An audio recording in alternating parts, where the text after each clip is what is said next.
WXII 12 News at 10 on the Triad CW starts now. In the middle of all the destruction, signs of hope after Helene and how you can help this weekend. It's getting close. One big election deadline is passed. Another begins next week. But before that, another major campaign visit as support from law enforcement is back in the spotlight. And are you ready for a nearly 40-degree swing in temperatures? Meteorologist Dave Aiken will tell us all about a warm October weekend, followed by a big-time crash. It has been exactly 2 weeks since Helene devastated western North Carolina, impacting families and communities for a long time. As of tonight, the state health department reports 93 confirmed deaths. However, that number is likely quite a bit higher than that. Local leaders in Buncombe County have confirmed 72 deaths there alone, while the state health department is reporting 42 deaths there, so some discrepancy. Taking into account Buncombe County's official total, Helene, we believe, is responsible for at least 122 deaths statewide. Today, Governor Roy Cooper visited small businesses in the Pisgah Forest that were damaged during Hurricane Helene, and also Pisgah Laboratories. He then met with local officials in Fletcher, North Carolina, talking about relief operations and thanking volunteers who were helping with storm damage. Workers are still trying to get power back onto people who remain in the dark 2 weeks later. Statewide, we are down to roughly 36,000 power outages, 23,000 of which are in Buncombe County alone. In Bakersville, North Carolina looked like. This is in Mitchell County. Line workers from the French Broad Electric Co-op hoisted up high, cutting down trees, tearing down power lines, building new power lines, and replacing poles. Replacing just one pole can take upwards of 8 hours. So far, they've done more than 600 since Helene arrived. They still have about 1,000 left to go. Volunteers and a whole lot of money continue rolling in to help those in need. One state agency just gave more than $50,000 to a local nonprofit. WXII 12's Sarah Sowers found out just how that donation was found and where it'll be used.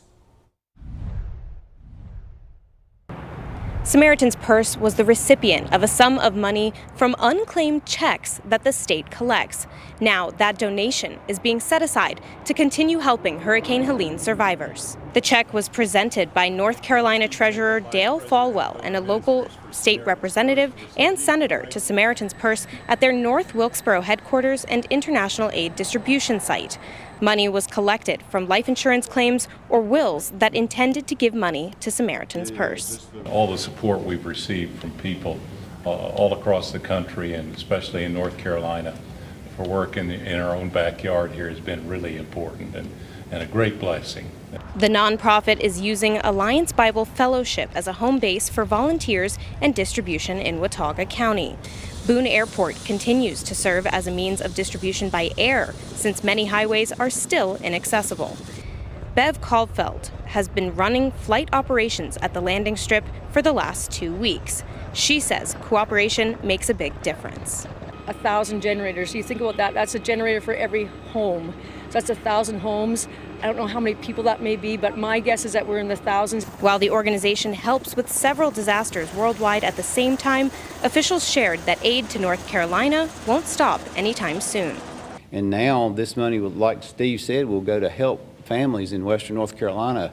If this had came, later, years later, it may not be used for that. But now the money that currently belongs to Samaritan's Purse that Dale and his team found will go to put generators in people's homes that are freezing right now. So far, Samaritan's Purse has completed nearly 200 airlift missions to the mountains.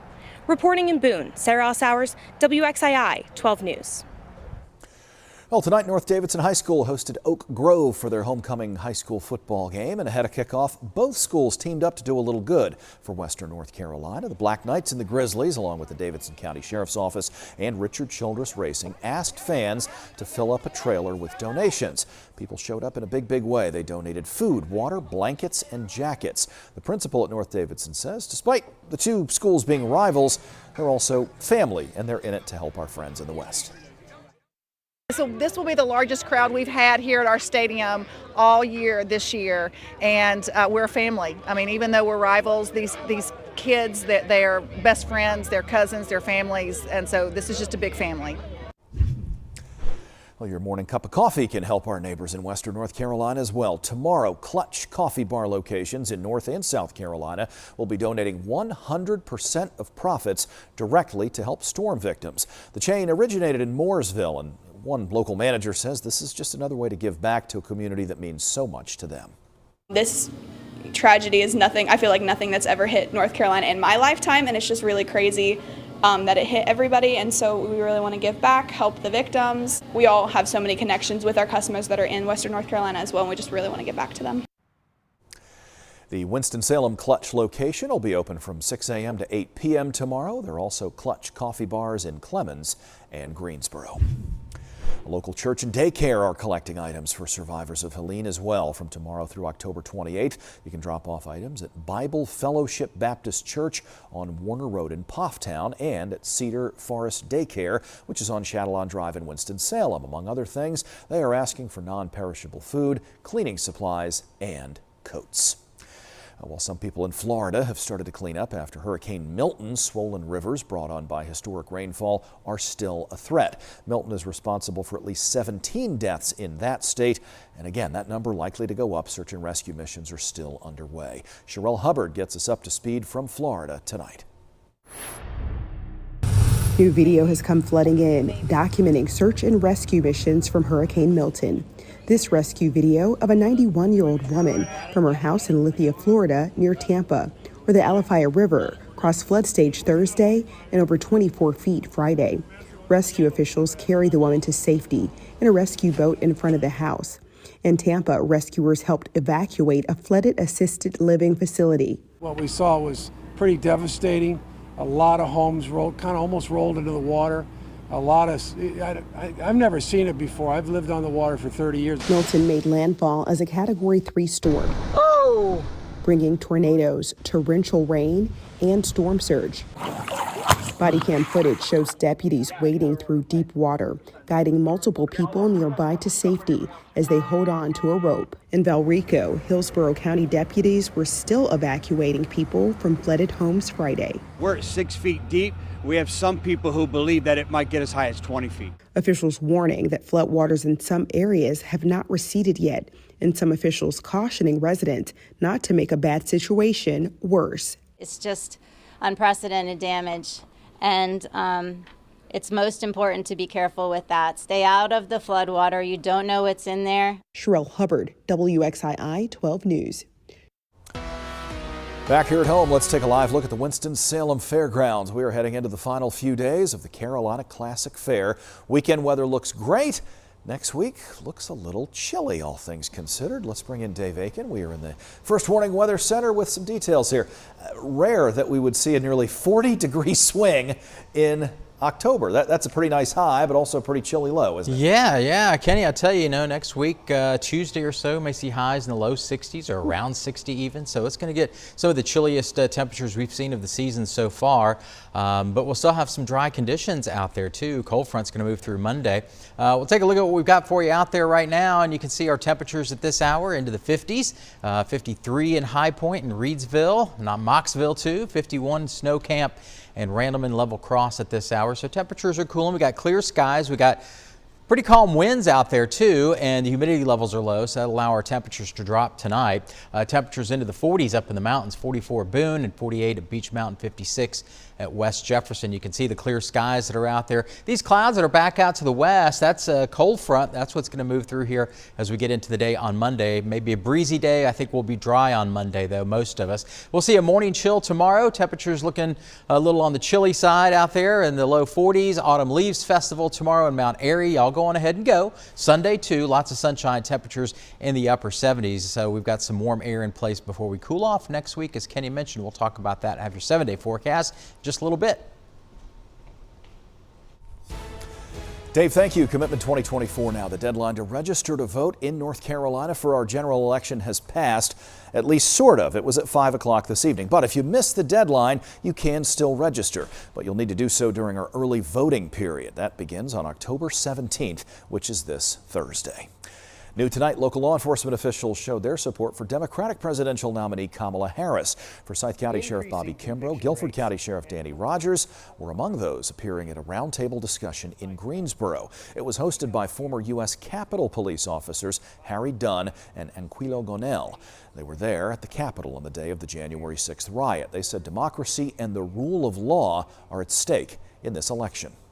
As the sheriff of a county, I don't make the law, I enforce the law. The law is not black, the law is not white, the law is not Republican, the law is not Democrat. The law is the law. And at the end of the day, I stand on this. I stand on this. And anything that I do I want a black candidate? Do I want a white candidate? Do I want a Republican candidate? Do I want a Democratic candidate? Independent candidate? I want the best candidate.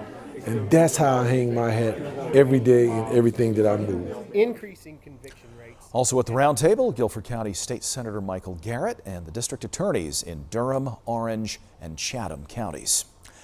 On the Republican side, former President Trump is endorsed by the Fraternal Order of Police. Mr. Trump spoke at the FOP's National Board of Trustees fall meeting in Charlotte just last month. The FOP is the largest law enforcement union in the country. It also endorsed Mr. Trump in 2016 and in 2020. Well, after a couple of attempted assassinations and an ongoing threat from Iran, the Trump campaign has ramped up requests for security leading into the home stretch of the election. They are saying they want military aircraft with anti-missile capabilities and more security measures on the ground at campaign stops. Today, President Biden said Trump's requests should be granted. The Trump campaign also wants access to Camp David vehicles and Trump's primary motorcade, as well as access to other military assets like drones with thermal monitoring. Ahead of their 98th homecoming, North Carolina A&T State University police are getting ready to keep people safe, but also let them have fun. Officials posted a homecoming safety conference today. Members of the University Police Department, Greensboro PD, and Guilford County Sheriff's Office talked about measures in place for the event, also known as GHO, the greatest homecoming on earth. We know in recent years we've even seen some of the unsanctioned events further out in the county. So once again, whether it's the Sheriff's Department, GPD, or us responding, we've got that great network, and we'll make sure we're doing everything to respond to these events and keep folks safe. A&T is expecting more than 60,000 people for homecoming this year. The week-long events begin October 13th and run until the 20th.